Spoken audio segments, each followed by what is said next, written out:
Before I begin, please take a second to subscribe to the channel and share your thoughts in the comments. Your support keeps stories like this alive. The text came through while I was tying my tie. He's here already. I'll be late tonight. No heart emoji. No explanation. Just that. I stared at my phone, confused, my reflection in the mirror suddenly looking older than I felt. Tonight was supposed to be special. Our 20th wedding anniversary party. Friends, family, champagne chilling downstairs. My wife, Claire, had insisted on a big celebration, said milestones deserved witnesses. I told myself the text was innocent. A coworker. A planning emergency. After 20 years, trust becomes muscle memory. You don't question it. You move on. I slid my phone into my pocket and went downstairs, smiling for guests, hugging relatives, laughing on cue. But the word stayed lodged in my chest like a splinter. He's here already. Claire arrived 40 minutes late, glowing in that way that used to be reserved just for me. Her laugh was louder than usual, her hand resting lightly on my arm as if reminding herself how to play the part. When I asked if everything was okay, she nodded too quickly. Just work stuff, she said. You know how it is. I didn't know how it was. Or at least I thought I did. The signs hadn't started that night. They'd been stacking quietly for months. Missed calls that went straight to voicemail. Her phone always face down now. Password changed just in case. Late grocery runs that took an hour. A new perfume I didn't recognize. I blamed myself first. Told myself 20 years dulls romance. That she needed space. That love evolves. That night, as music played and glasses clinked, I watched her scan the room more than she looked at me. Like she was waiting for someone else to arrive. During dinner, my phone buzzed again. This time, a message meant for her. Seeing you earlier made it harder to leave. Wish I could stay. No name. Just a number. My hands went cold. I didn't confront her. Not yet.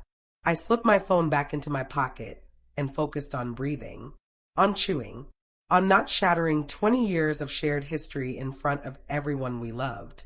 After the guests left and the house fell quiet, I asked her directly, "Is there someone else?" She didn't answer right away. She sat on the edge of the bed, shoulders slumped, staring at the floor like it had suddenly become fascinating. "It didn't mean to happen," she said finally. That sentence ended our marriage long before the words, "I'm sorry," followed it. She told me it started as emotional. Long talks, feeling seen, feeling understood. Then one night it crossed the line. She said she felt lost, invisible. She said she never meant to hurt me. I listened, numb. Every memory replayed itself differently now. Vacations where she'd been distant. Conversations where she'd seemed distracted. All the moments I thought were nothing. I slept on the couch that night. Or tried to. Mostly I stared at the ceiling, wondering how a life could collapse so quietly. Weeks passed. We existed in the same house like polite strangers. She cried. She apologized. She asked for time, for forgiveness, for understanding. I didn't yell. I didn't throw things. I just felt hollow. Then came the anniversary party speeches. Claire had planned them. Friends stood up, one by one, praising us. Marriage goals. True love. If they can make it 20 years, anyone can. Each word felt like a lie pressed into my hands. When the host passed me the microphone, I hadn't planned what I would say. My heart hammered so loud I could barely hear the room. I looked at Claire. Her smile was tight. Nervous. "I want to thank everyone for being here," I began. My voice sounded steady, which surprised me.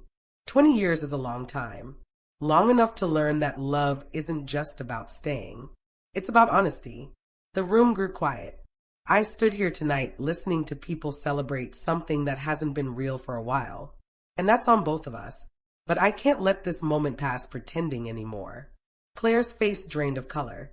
"I love my wife with everything I had," I continued. "And I believe she loved me the same way. But somewhere along the way, she gave her heart to someone else." Gasps. Shifting chairs.